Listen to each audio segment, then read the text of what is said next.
Before we preview the upcoming Cowboys preseason game against the Falcons, the most comments on today's show will get a free Jersey Raffle entry into our preseason raffle. So flood the comment section right now. Type me, type whatever. Most comments gets that free raffle entry.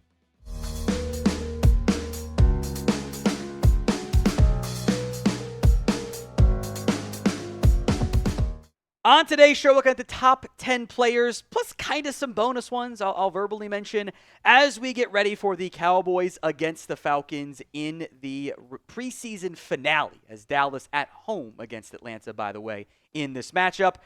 To the surprise of nobody, Joe Milton is the first name on the list. It does sound like he is going to be the quarterback again for the Cowboys in the third preseason game, which hopefully it's better. We have eyes. It has not been good so far from Joe Milton. He has not been nearly good enough.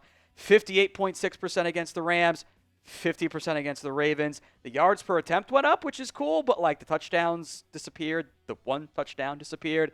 Had another bad deep ball interception. I think we all need to see a lot more out of Joe Milton in this particular game. How he fares could end up having an impact on what the Cowboys do with Will Grier, or if they feel they need to go find a different quarterback, but they want to see what Joe Milton can do. Hopefully it's better than what it's been so far in the preseason, as the Joe Milton experience remains really inconsistent, rocky, and at times just not fun. So what is your confidence level in Joe Milton? Scale it from 1 to 10. 1 on the low end, 10 on the high end. You believe in Joe. He's going to ball out against the Falcons. Let me know in the comments section. 1 to 10 is your scale. It'll be the pinned comment, by the way, on today's show. Jaydon Blue is next up here, the running back who is in line to play for the Cowboys, which is a great step forward after he was unavailable in the first 2 preseason games after he battled some injuries there. Does sound like he'll play. I am curious how much he'll do. Like, does he get a significant amount of the workload, or does he get, like, a lighter workload, or does he just, like, get a couple carries and they call it a day and let Maffa and Deuce and Malik Davis and maybe some Miles Sanders get touches? I am curious how much Jaydon Blue plays. Also curious about Miles Sanders. And I think Jaydon Blue's making this team. I think he's a lock. Like, he's too explosive, 5th-round pick. Those guys always make the Cowboys, it feels like. Sanders isn't guaranteed anything. He's got guaranteed money, but it's essentially the vet minimum, so doesn't really move the needle too much on that front. Didn't have a great performance in that preseason game. 7 carries, 15 yards. Like, I thought his vision was very spotty at times. He needs to be better in this matchup, or he might not make the team. So who you got in this one? C for the Cowboys, F for the Falcons. Go vote in the comment section. Cowboys are 0-2. It'd be nice to get at least one preseason win. But go vote for me. C for the Cowboys, F for the Falcons. Ryan Flanoy is next up here. And I like what I've seen from him in a pretty small sample size, because the quarterback hasn't been able to get him the ball on a consistent basis. He's got 3 catches for 47 yards. And if Milton just hit him when he was open, it could easily be 5, 6, 7 catches, and we're well beyond 100 yards at that point. Like, he has gotten open. He has generated separation. Just the quarterback hasn't always been able to hit him. I think there's 1, maybe 2 roster spots open at wide receiver right now, because Mingo's going to begin the year on IR, so Lamb, Pickens, Tolbert, Turpin are going to make it. I think they could carry 2 of Brooks, Flanoy, and maybe Trayshawn Holden. I don't think they're going to carry all 3. I think given the depth chart pecking order where Holden keeps being the last receiver on the field, that makes me think he is least likely to make the Cowboys roster. Maybe that changes this week, though. All right, today's show is made possible by Chubbies. Summer is winding down, but there's still time to let the dogs out. And by dogs, we do mean your legs.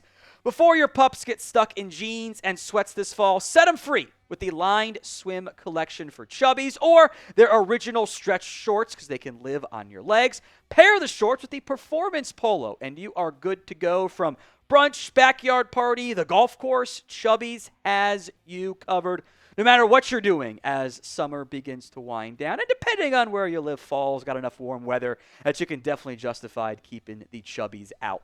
So whether you're suiting up for cannonballs, cookouts, or casual Fridays, Chubbies has you covered. For a limited time, you can get $10 off your order with code CHATSPORTS at chubbyshorts.com/chatsports. That's code CHATSPORTS at chubbyshorts.com/chatsports. Support our show. Let them know we sent you. Give summer one last hurrah. Keep the good vibes going with Chubbies. The link, chubbyshorts.com/chatsports, and the promo code CHATSPORTS will be in the comment section and the description of today's show. All right, next player to watch, Princeton Fant. Brevin Spanford's a bit banged up. Luke Schoonmaker got a bit banged up at Tuesday's training camp practice. I didn't think he was going to play anyway. But Fant got some praise from Brian Schottenheimer in that second preseason game. He said he wanted to see more physicality. Well, Fant offered that. Did some good stuff. So I am curious to see how Princeton Fant is going to fare in this matchup. I am curious when he plays, how he plays.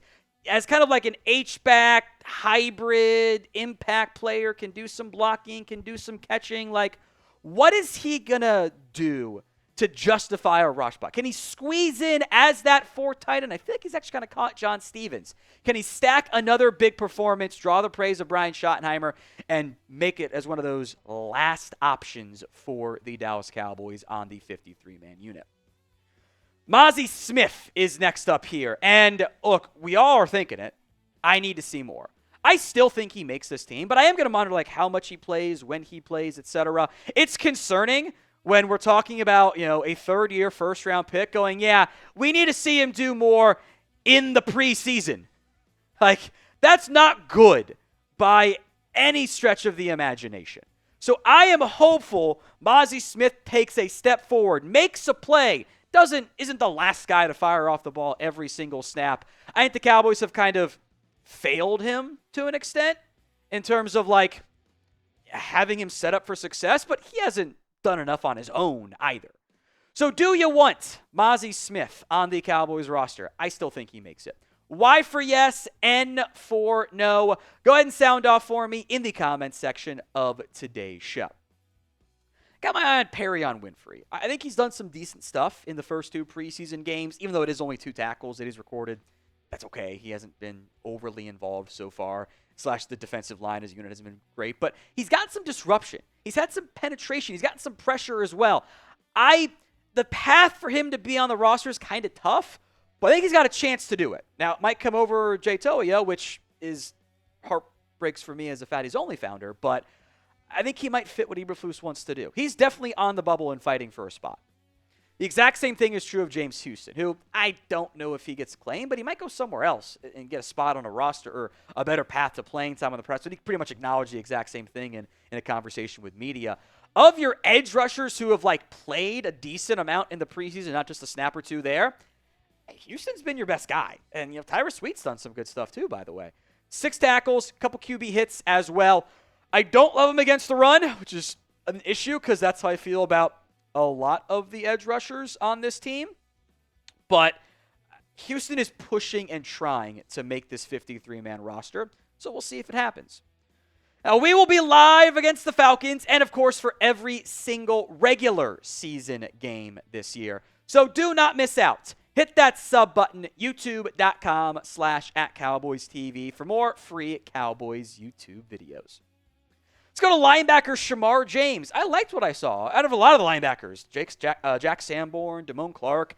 I think James has done some good stuff. 12 tackles. I think it is worth mentioning 8 of them were solo tackles, where he's not just extra guy getting there and making the play. There are still moments in coverage I want and need to see a lot more out of him. But as a young player who it seems like Matt Eberflus handpicked, I think there's definitely some positivity to take from that. Finally, I went back and forth on Keemon Hall and Zion Childress. I'm going to go with Keemon Hall since we're filming this on Wednesday. Going into that final training camp practice, he got the reps with the first team at nickel. Can he make another play? As of right now, if they're going to play Deron Bland on the outside, that probably means Keemon Hall ends up being the other option at nickel alongside Kyer Elam and Bland, which does worry me if we're being honest, but he was on a path to potentially make the team last year before he got hurt. Maybe he does make it this season.